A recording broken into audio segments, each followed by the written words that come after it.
ವೀಕ್ಷಕರಿಗೆಲ್ಲ ನಮಸ್ಕಾರ. Welcome to my YouTube channel. Bigg Boss Kannada season 12ರ ಗಿಲ್ಲಿ ಬಗ್ಗೆ ನಿಮಗೆಲ್ಲ ಗೊತ್ತಿದೆ.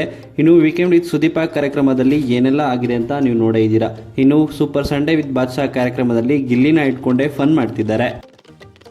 ನಿಮಗೆಲ್ಲ ಗೊತ್ತಿರೋ ಹಾಗೆ ಗಿಲ್ಲಿ ಅವರು ಅಶ್ವಿನಿನ ಇಮಿಟೇಟ್ ಮಾಡಿದರು. ಹೌದು, ವಾರಾಂತ್ಯದಲ್ಲಿ ಹೇಗಿರ್ತಾರೆ ಮತ್ತು ವಾರದ ಮಧ್ಯದಲ್ಲಿ ಹೇಗಿರ್ತಾರೆ ಅನ್ನೋದನ್ನ ಅಶ್ವಿನಿ ಬಗ್ಗೆ ಗಿಲ್ಲಿ ಅವರು ರಘು ಹಾಗೂ ರಕ್ಷಿತಾ ಜೊತೆ ಇಮಿಟೇಟ್ ಕೂಡ ಮಾಡಿದರು. ಅದನ್ನೇ ಇಟ್ಕೊಂಡು ಅಶ್ವಿನಿ ಥರ ನೀವು ಮಾತನಾಡಿ ಅಂತ ಇಲ್ಲಿ ಗಿಲ್ಲಿಗೆ ಹೇಳಿದ್ದಾರೆ. ಇನ್ನು ಮೊದಲನೇದಾಗಿ ವಾರಾಂತ್ಯದಲ್ಲಿ ಅಶ್ವಿನಿ ಅವರು ಯಾವ ರೀತಿ ಕಿಚ್ಚನ ಎದುರುಗಡೆ ಮಾತನಾಡ್ತಾರೋ, ಅಣ್ಣ ಸುಸಂಸ್ಕೃತವಾಗಿ ಸುವಾಲೋಚನೆಯಿಂದಾಗಿ ಹಾಗೆ ಹೀಗೆ ಅಂತ ಆ ರೀತಿಯಾಗಿ ಗಿಲ್ಲಿ ಅವರು ಅಶ್ವಿನಿನ ಇಮಿಟೇಟ್ ಮಾಡಿದ್ದಾರೆ. ಇದನ್ನು ನೋಡಿ ಅಶ್ವಿನಿ ಕೂಡ ನಕ್ಕಿದ್ದಾರೆ. ಇನ್ನು ವೀಕ್ ಡೇ ಹೇಗಿರ್ತಾರೆ ಅಂತ ಸ್ವಿಚ್ ಅಂತ ಹೇಳಿ ಕಿಚ್ಚ ಸುದೀಪ್ ಅವರು ಹೇಳಿದಾಗ ಅಶ್ವಿನಿ ಅವರು ಯಾವ ರೀತಿ ಕಿರ್ಚಾಡ್ತಾರೋ ಬಿಗ್ ಬಾಸ್ ಮನೇಲಿ ಎಲ್ಲರ ಮೇಲೆ, ಅದೇ ರೀತಿ ಇಲ್ಲಿ ಕಿರ್ಚಾಡಿದ್ದಾರೆ.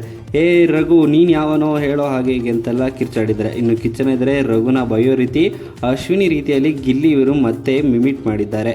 ಇನ್ನು ಹೊರಗಡೆ ಹೋದ್ಮೇಲೆ ಯಾವ ರೀತಿ ಇರ್ತಾರೆ ಅನ್ನೋದನ್ನು ಕೂಡ ಗಿಲ್ಲಿ ಅವ್ರ ಕೈಲೇ ಮಿಮಿಕ್ರಿ ಮಾಡಿಸಿದ್ದಾರೆ. ಅದಕ್ಕೆ ನಾನು ಆ ಶೋಲಿ ಇರೋದಕ್ಕೆ ಲಾಯಕ್ಕಲ್ಲ, ಆ ಶೋ ನನಗೆ ಫಿಟ್ ಆಗಿರಲಿಲ್ಲ, ಆ ಶೋಲಿ ಇರೋರೆಲ್ಲ ಕೆಟ್ಟವರೇ ಅಂತ ಈ ರೀತಿಯಾಗಿ ಹೇಳ್ತಾರೆ ಅಂತ ಅಶ್ವಿನಿ ಬಗ್ಗೆ ಗಿಲ್ಲಿ ಅವರು ಮಿಮಿಕ್ ಮಾಡಿದ್ದಾರೆ.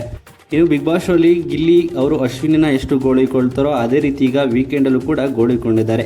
ಇನ್ನು ಕಿಚ್ಚನ ಇದ್ದರೆ ಈ ರೀತಿಯಾಗಿ ಅಶ್ವಿನಿ ಬಗ್ಗೆ ಮಿಮಿಟ್ ಮಾಡಿದ್ದಾರೆ. ಇನ್ನು ಈ ವಿಡಿಯೋ ನಿಮಗೆ ಇಷ್ಟವಾಯಿತು ಅಂದರೆ ವಿಡಿಯೋಗೆ ಲೈಕ್ ಮಾಡಿ. ಬಿಗ್ ಬಾಸ್ ಕನ್ನಡ ಸೀಸನ್ 12ರ ಮತ್ತಷ್ಟು ಹೆಚ್ಚಿನ ವಿಡಿಯೋಗಾಗಿ ನಮ್ಮ ಚಾನಲ್ಗೆ ಸಬ್ಸ್ಕ್ರೈಬ್ ಮಾಡಿ. ಇನ್ನು ಬಿಗ್ ಬಾಸ್ ಮನೆಯ ಗಿಲ್ಲಿ ಹಾಗೂ ಅಶ್ವಿನಿ ಗೌಡ ಅವರ ಬಗ್ಗೆ ನೀವು ಅನಿಸಿಕೆಯನ್ನು ಕಮೆಂಟ್ ಮೂಲಕ ಕಮೆಂಟ್ ಮಾಡಿ ತಿಳಿಸಿ.